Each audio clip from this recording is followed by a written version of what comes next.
ভোটের প্রাক মুহূর্তে রাতের অন্ধকারে স্কুটিতে আগুন ধরিয়ে দেয় দুষ্কৃতীরা। ঘটনা আগরতলা বনকুমারী সাহাপাড়ায়। বাড়ির মালিক অশোক সাহা তিনি জানান, রাতে হঠাৎ ধোঁয়ায় ঘর অন্ধকার হয়ে যায়। বাইরে এসে দেখেন স্কুটিতে আগুন জ্বলছে।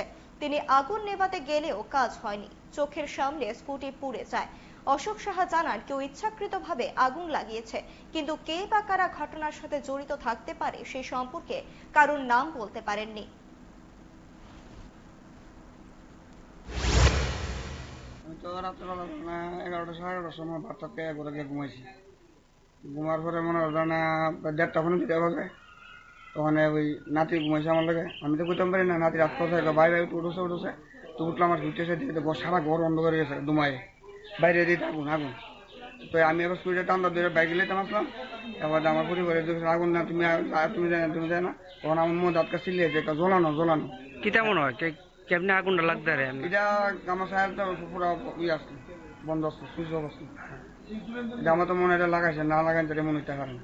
কি কারোর সন্দেহ আছে বা কোনো আমার তো সূত্র? কারোর সন্দেহ লাগতেছে না। আমি